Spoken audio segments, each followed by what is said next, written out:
Now in the previous lecture, we have created our circular queue class over here and we have implemented 4 methods. So the first method was creating circular queue, then we have implemented is empty method, then is full method, then enqueue method.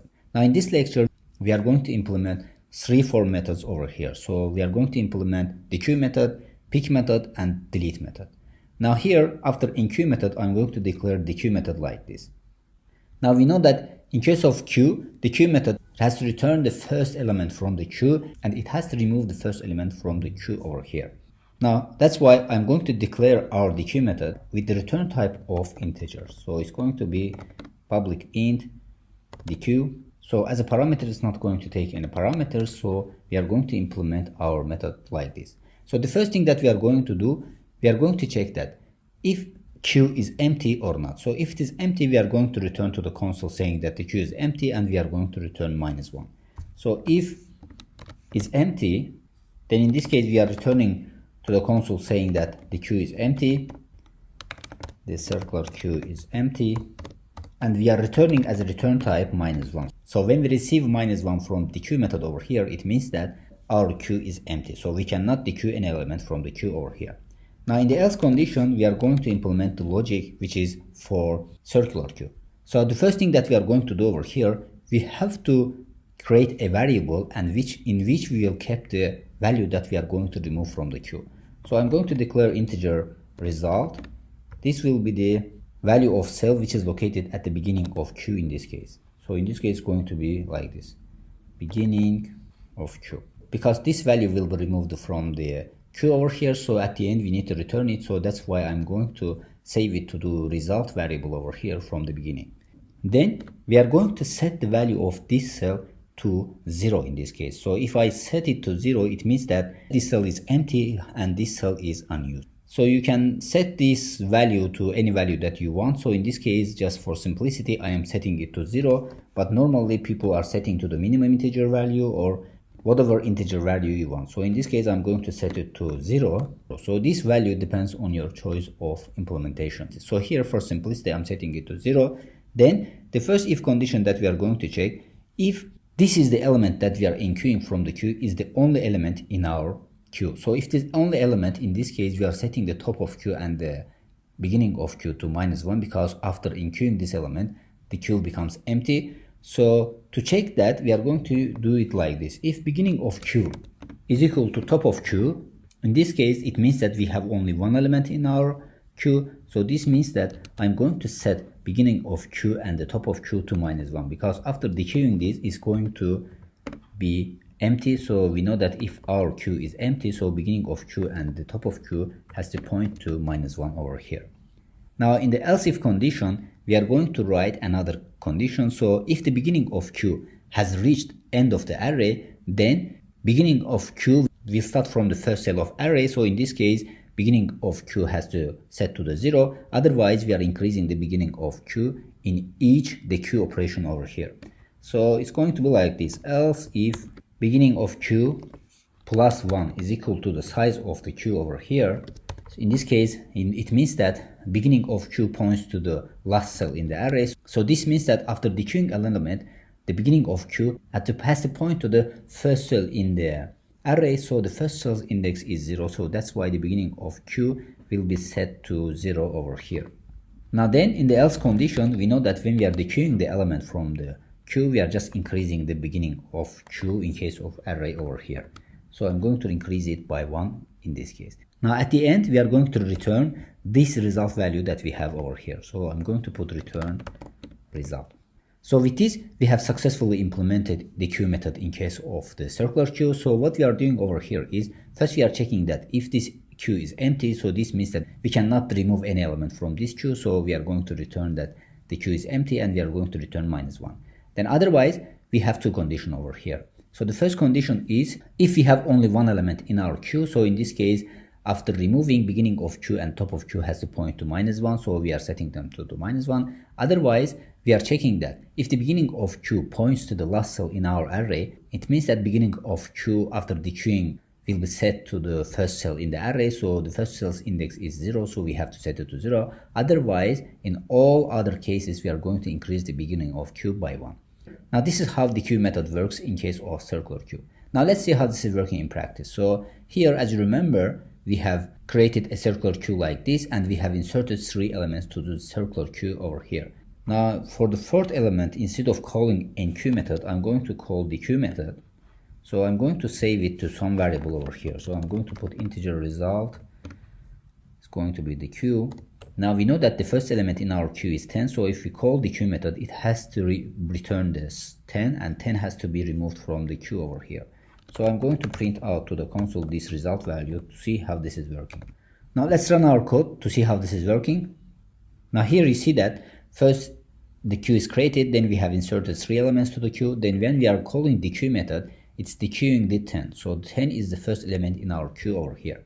Now if I call, for example, the queue method one more time, it's going to, in this case, return 20, because in this case 20 is the second element in our queue. So after dequeuing 10, 20 becomes first element in our queue. So if you run our code, you'll see that first it's returning 10, then it's returning 20. So this means that after removing 10, 20 becomes the first element in our queue over here. So here we see that our method works successfully, so we have implemented it successfully. Now let's see what's the time and space complexity for the queue method over here.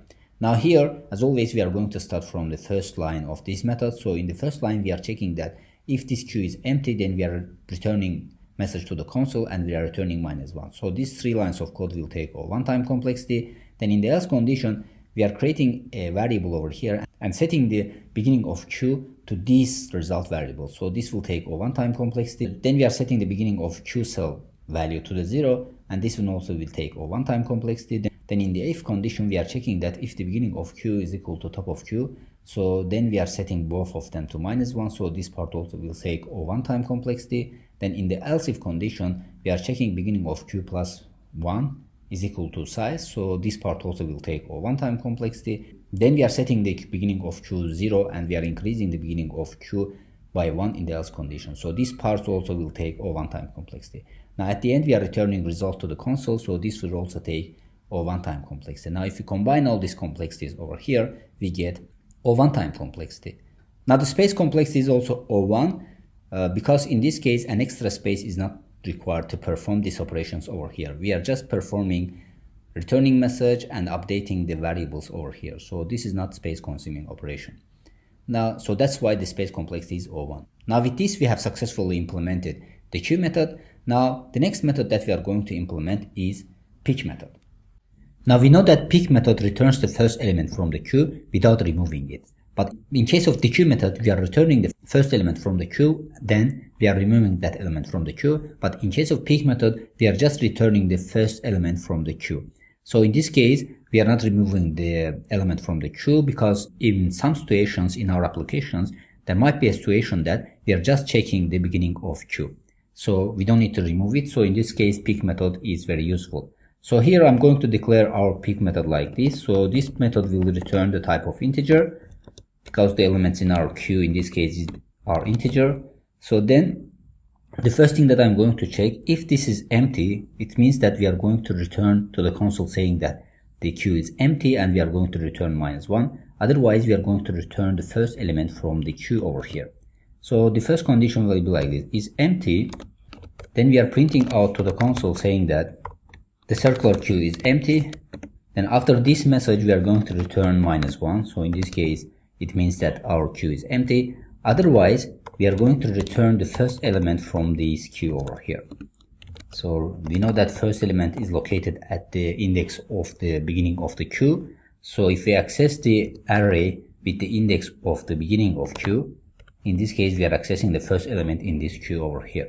So with this, we have completed our pick method. So basically what we are doing over here is we are just checking that if this queue is empty, we are returning -1. Otherwise, we are returning the first element from this queue over here. Now let's see how this is working in practice. So before we have created a circular queue like this, then we have inserted 3 elements. Then we were checking the queue method. Now instead of the queue method, I'm going to call pick method over here twice.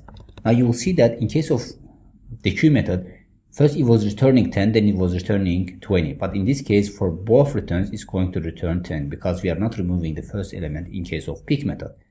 Now here you see that if we call pick method twice, it's going to return 10 for both cases, because we are not removing the first element from this queue over here. Now from here we can easily see that we have successfully implemented pick method. Now let's see what's the time and space complexity for this method over here. Now it's obvious that the time complexity will be O1 because here the first if condition is checking that if this queue is empty, so this will take O1 time complexity. Then we are returning message this queue is empty and we are returning -1. So these two lines of code will take O1 time complexity. Then at the end we are returning a cell value from this array, and we know that by using index to access any cell in the array takes O1 time complexity, so this line of code will take O1 time complexity. Now if you combine all these complexities over here, we get O1 time complexity. Now it's obvious that the space complexity is also O1 because in this case an extra space is not required to perform this operation over here. Now let's continue to the next method. So the next method is delete queue method. So in case of queue, when we are calling delete method, it's deleting the queue from the memory. Now in this case, in case of array, when we are creating a queue, we are declaring an array in the memory. So if we remove this array from the memory, it means that our queue will successfully delete it from the memory. So our method will be like this: public void delete queue. So this method will not take any parameters. So here all we are going to do, we are going to set this array that we have declared to null, and then we are printing out to the console saying that the queue successfully deleted. Now with this, we have successfully deleted circular queue from the memory. Now let's see how this is working in practice. So for instead of pick method over here, if I call just delete method for this queue over here, it's going to delete that queue from the memory. Now if I run this code, you will see that it says that the queue successfully deleted from the memory. Now you see that the circular queue is successfully deleted. So our delete method works successfully. Now let's look at what's the time and space complexity for this method over here. So it's obvious that the time complexity is O1 because these two lines of code takes O1 time complexity, and the space complexity is also O1 because here we are just setting the array to null and deleting the all elements from the memory. So this means that it will take O1 space complexity. Now with this we have come to the end of this lecture. So in this lecture we have implemented three methods of the circular queue, which are delete queue, dequeue elements from the circular queue, and pick method. So hopefully everything is clear about these methods over here. So see you in the next lecture.